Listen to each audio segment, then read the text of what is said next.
Okay, so today we're going to do some more review, some more practice with the sine, cosine, and tangent, our three original functions, and then their reciprocals, cosecant, secant, and cotangent. Okay, so first thing I want to do on the side of your paper, maybe in this top right-hand corner, I want to do the same thing we did last time, just a little bit smaller, a little bit faster. Okay, so we have our three original functions, sine, cosine, and tangent. Okay, each one of those functions has a reciprocal. Okay, because technically sine really is sine over 1. Okay, what is the reciprocal, hint, hint, it's written on the board, of sine? Which one is the reciprocal of sine? CSC, which is an abbreviation for cosecant. Cosecant. Which really just means, in parentheses, I want you to write this down, 1 divided by sine. That's all it means. It's just the reciprocal of it. Okay, which one is the reciprocal of cosine? Secant. Abbreviated SEC. Okay, this one is 1 divided by cosine, or 1 over cosine. And then finally, what's my reciprocal for tangent? Cotangent, which we abbreviate COT, which really just means 1 divided by tangent.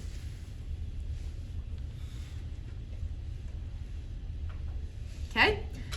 The last thing I want us to write at the top of our notes, which you guys should know this off the top of your head, hopefully, by now. Again, just a good reminder.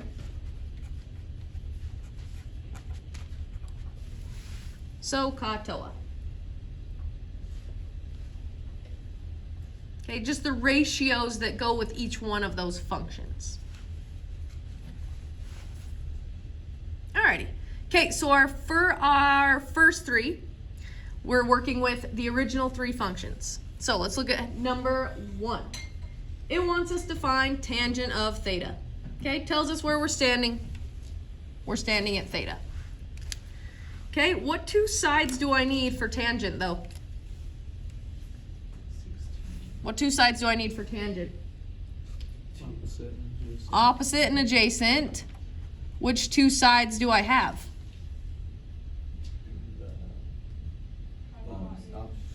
I have the hypotenuse and, I have the hypotenuse and adjacent, which means I need to find what my opposite side is. Okay, we got to solve for that missing side, which again, you guys remember, we got to use Pythagorean theorem to find that missing side. A squared plus B squared equals C squared. Okay, you guys know how to do that. Easy peasy. Remember, A and B are your legs, so we'll just call 16A. Our missing side will be B, and then 20 will be our C. Okay, so I'll just plug it in. 16 squared is my A. B we don't know, so we'll just leave it B squared, and 20 is my C, so 20 squared.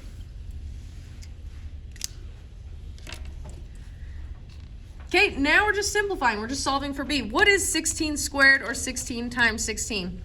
What'd you guys get?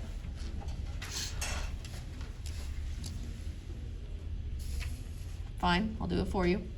256 plus B squared. 20 squared or 20 times 20? 400. Okay. What do I need to do with this 256 in order to get B by itself? I got to subtract it. Okay, so subtract 256 from both sides. I get B squared equals, it's okay that we're going into number 3 space. Maybe we'll just skip number 3. B squared, let's see, 400 minus 256 gives me 144. And what is my last step to get that B all by itself? Square root it. Square root, square root. Okay, what is my missing side? What is the square root of 144? What multiplies by itself to give us 144? 12. I just realized that. Okay, so our missing side is 12, which means we now have the sides that we need. And we'll just go ahead and cross out number 3. We won't do that one. Since we're using its space, that's okay. Okay, so now we have the two sides we need, right? We need tangent, which means I need my opposite and adjacent. So our final answer is going to be tangent of theta equals opposite, which we had defined, 12 over adjacent, 16. Okay, now let me ask you, because your computer might mark 12 over 16 wrong, why might it mark it wrong? Oh, because you can reduce it. You can reduce it, but for time's sake, since it's a shorter day, I'm gonna go ahead, let's just leave it. So on your assignment, if you're like, Ms. Campbell, I know I did that right and it's marking me wrong, just check to see if you can reduce the fraction. Okay? So it can be more beautiful. Be more beautiful, exactly. Alrighty. Let's go ahead and look at number 2. Okay, this is our other one with our original function. So it's asking us to find sine of theta this time. So again, we're standing at theta.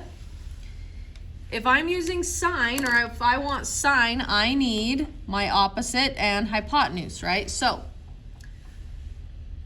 what two sides am I given? 8 and 10. Which ones are they? Hypotenuse, adjacent. Hypotenuse. Are we given the adjacent? Opposite. We're given the opposite. Ooh. Do we need to solve for the missing side this time? Nope. Nope. We have the sides that we need, right? It wants sine of theta, which means I need my opposite and hypotenuse. So we're golden, okay? Easy peasy.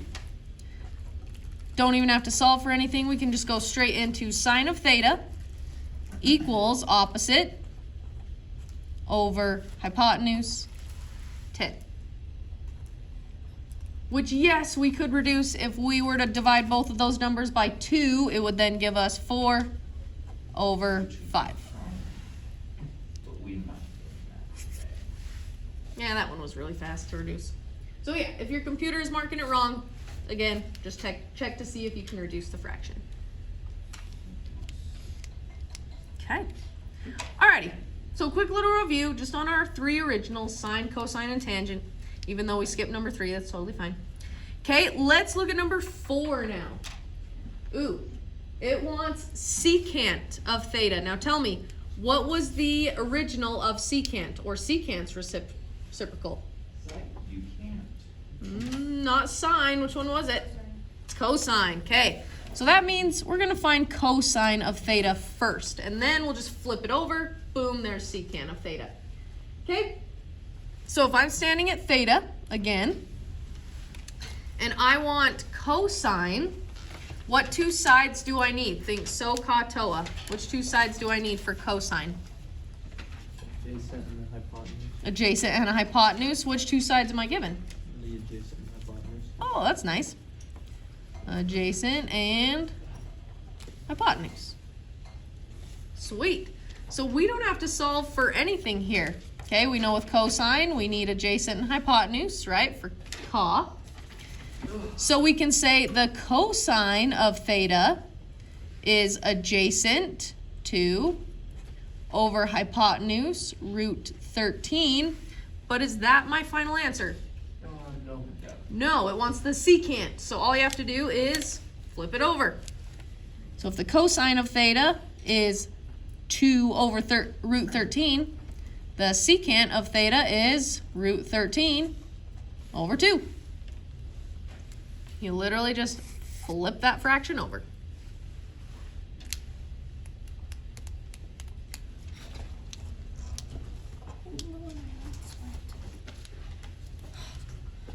Alrighty. Okay, let's look at number 5. It wants cosecant of theta this time. Which is the reciprocal of cosecant? Cosecant. 19. Which was the original function for cosecant? Up on the board? Yep, sine, right? So now we're gonna have to find the sine of theta. Okay, and then we can find the cosecant of theta by just flipping it over. Oh. Okay, so if we are standing at theta, and I want sine to help me out first, I need opposite and hypotenuse. What two sides am I given? You're given. So 8 is 17 is opposite of 19 is opposite. Great job, Donovan. Yep, you're absolutely right. 17 is my opposite of theta, and 19 is my hypotenuse, which is great again. We don't have to solve for a missing side. Yay. Okay, so we can go straight into sine of theta equals 17 opposite over 19 hypotenuse. Okay, but that is not my final answer because I want the cosecant of theta, which is going to be what? It's gonna be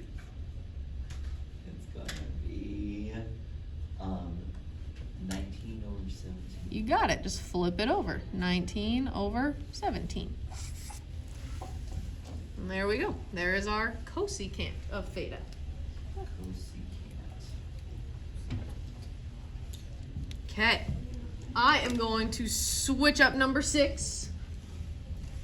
Thank you so much. Gabe, don't let me forget. Okay. You can come grab this if you want, Gabe, too. All right. Gonna switch up number 6. So instead of cosecant, I'm gonna throw you a curveball. No curveballs today. And I want our final answer to be cotangent of theta. Okay. So what is the original function for cotangent? What was the original one? Cosine. For cotangent? Tangent. Tangent, right? Easy. So first I want to find tangent of theta now that I've switched it up on you guys. Okay, so I'm standing at theta, and yes, you're going to hate that I switched it up because now it just made our lives so much harder. If I want tangent, what two sides do I need? If I want tangent, what two sides do I need? Opposite and adjacent, right? I am given adjacent. That's good. But then I'm given hypotenuse. Not good. Darn it. You know. So I need my opposite side. I don't know what that opposite side is, which means we're going to have to solve for it. Darn. You have to solve for X. That's okay. Okay, so let's go ahead and plug these values in. I'll do 15 as my A, opposite will be my B, and 17 will be my C. So I need to use Pythagorean theorem to solve for that missing side I need. So 15 squared for my A. Don't know what B is, that's what we're trying to find. Equals 17 squared, 17 is my C. All right. Now we just simplify. We solve for B. 15 squared gives me 225. B squared we don't know. 17 squared, 289. Okay, just got rid of those squares, just solving for B. What do I need to do with that 225 in order to get B by itself? Subtract. Subtract it, great job. Subtract 225 from both sides. 289 minus 225 gives me 64. What's my last step to get B by itself? How do I get rid of the square? Square. Square root it. So my missing side, the square root of 64, is going to be 8. Beautiful. Okay, that's not even close to my final answer though. Darn it, we just found that missing side. But now the rest is kind of easy. Okay, I have my opposite and adjacent, which means I can find tangent of theta. Tangent of theta equals opposite, 8, over adjacent, 15. But it wanted cotangent as our final answer. So cotangent of theta is going to be what? Just flip that fraction over. What's it going to be? 15 over 8. You got it. Boom.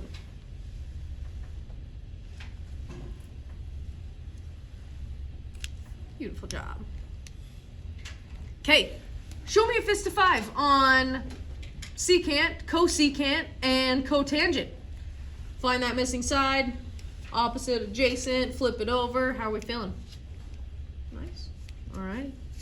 Okay, I'm going to teach you guys a brand new way of finding a missing side of a triangle or finding the missing angle of a triangle.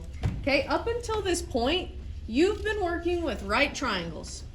Right triangles, and that's it. A triangle with 90 degrees in it. But are all triangles right triangles? No. Nope, they're not. In fact, most of them are not. Okay, so we need a way in order to find these missing sides and angles of triangles. So everybody turn your paper over where you got some blank space. Okay, this new way of finding either a missing angle or a side of a triangle is what we call the law of sines. The law of signs. The law of sines. You know, get rid of the E and S, and that'll make sense. Yep. You know, put an S again.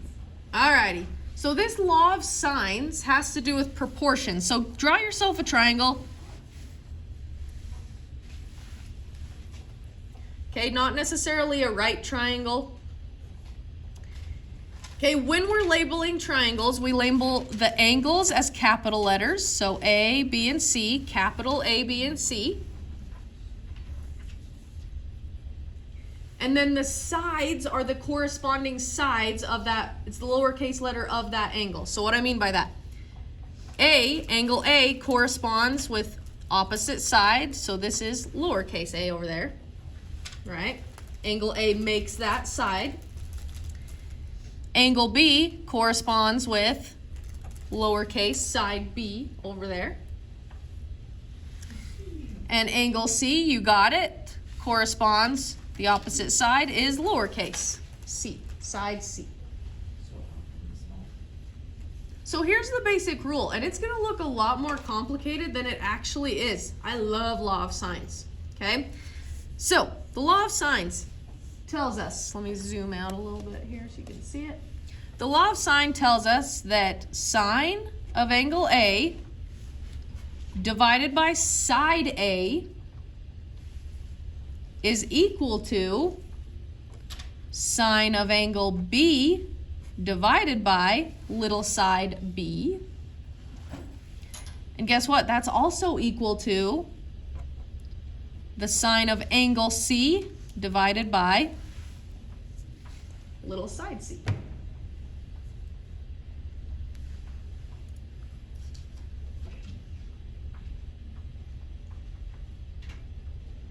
Okay, so big thing you got to remember here, the uppercase letters, that's always the angle, and those always go with the sine function. The lowercase letters, those are the sides, they're by themselves on bottom. So sine of the angle over its side, sine of the angle over its side, sine of the angle over its side. Okay, and what we're going to do is we're going to use proportions to solve these guys. So you're like, how in the world is this going to help us? That just looks confusing. Turn your paper back over. I'll show you how it works now. Yes. Alrighty, so we are looking at number 7 now. It is asking us to find the measure of angle A, meaning how many degrees is angle A? Okay, so this is what we're trying to find. Everybody put your little X in angle A. We don't know angle A. What we do know, we want to try to find a pair that is perfectly complete. Okay? What I mean by that is we have angle B right here, and we also have its corresponding side. We know angle B, and we also know its side. Okay, so we're going to set it up with sine of 92 degrees over its corresponding side, 22. That was the B part of it. Equals sine of angle A, because we don't know what angle A is. Who's ever outside the door, tell them to get. Or whatever you guys are laughing at. Okay? We don't know what angle A is, so we're just going to still call it A. But we do know angle A's corresponding side, so that's going to go on bottom. 12. Do we care about sine of C or its side C here? Nah, because it didn't give us one. We don't need all three to solve. Okay, we just need a full proportion, right? An angle and a side, and then we can solve for the other half of one. Okay. what this just becomes is cross multiplication. This is just a proportion where we now go, okay, I know how to cross multiply. I'm gonna take sine of 92, multiply it to 12. Sine of 92 times 12 equals 22 times sine of A. Okay. Now that looks like kind of a weird equation there, but that's okay. Think whenever you're solving an equation, you just want that variable to be by itself, completely by itself. So our variable is my A. So look at my side with my A. What's farthest from the A? 22 or sine? What do I need to get rid of first? 22, good job. What's the opposite of times by 22? Divide by 22. Listen, you guys know the opposites of stuff. You're awesome at it. Okay, so we're just going to divide by 22 on both sides. Okay, so that whole side over there is now just divided by 22, and that's okay. Okay, so 22 is gone. We got rid of it. But wait a second. Sine is still attached to my A. You guys remember last unit? What is the opposite, or how do I get rid of sine? It's a little button in your calculator. Has like the sine, Negative little... Sine. We call it inverse sine. You're absolutely right. So to get rid of that sine, we got to do inverse sine. And you're like, how in the heck do I solve that? Guess what? With a calculator, boop, boop, boop. We're going to do the inverse sine. A lot of buttons in your calculator. Watch carefully how I click it in. You just click. Okay. First, I'm going to do second sine. The inverse sine of this whole thing in there. Okay, the inverse sine of sine 92 times 12 divided by 22. Did I just click clear? Dang it, I did. Let's be a little more careful this time. We'll do it again. Inverse sine of 92 times 12 divided by 22. Close parentheses. And you can't really see it, but we just solved for that angle. Okay? Let's just round it to a full number, a whole degree. 33.0 is just going to be rounded to 33 degrees. 33 degrees. Whoa. That is a lot. But that's okay. Your calculator does most of the work. Just think, get it by itself. Do the opposites. Get it by itself. Yeah, Donovan. Mm-hmm. We'll do one more example. We'll skip number 8 since I kind of went into its space a little bit. Let's look at number 10. This will be our last example of the day. It's example 10. Okay, so it wants us to find the measure of angle B, which means how many degrees is angle B right here. So we'll go ahead and just put our X for angle B. Now you just set up your proportion by which one has a full pair. Okay, so I can see that angle C also has its corresponding side right there. So C would be my full pair. So I'm going to do sine of 113 degrees over its corresponding side 25. And that's equal to sine of B this time. We don't know B, that's what we're trying to solve for. Over its corresponding side, which is 14. Boom, there's our ratio. Okay, now instead of writing it all out with the cross multiplication like I did last time, let's go ahead and just look at our side with our B. Think, what do I need to get rid of first? What's farthest from my B? Sine or divide by 14? 14. What is the opposite of divide by 14? Times by 14. Okay, so that gets rid of it. Okay, so now we have 14 times sine of 13 divided by 25 over there. Great job. So we got rid of that 14 on bottom. What's my last step? How do I get rid of sine, or what is the opposite of sine? Divide. No, the opposite of sine is not divide. I thought you said something else. No, the opposite of sine is not cosine. The opposite of sine is Sine. inverse sine. My bad, I forgot. So we're gonna take the inverse sine, which is that little sine -1 thing, gets rid of it. All we have to do to find that angle B is type this whole thing, yes, this whole thing, starting with our inverse sine of that whole thing in our calculator. Okay, so again, I'm gonna bring out my calculator. Hopefully you can at least kind of see it. Okay, so I have, there should be a light on here. I wonder if that'll help you see it. Ooh, Ooh, that's, look at that. that's better. There we go. Okay, so I'm gonna take second inverse sine of this whole thing. It's giving me my parentheses. 14 times sine of 113. Make sure you close those little baby parentheses right there. Divided by 25. Close the entire parentheses. Click enter. How many degrees is this gonna round to? Just a whole degree? 31. 31. So we get B equals 31 degrees.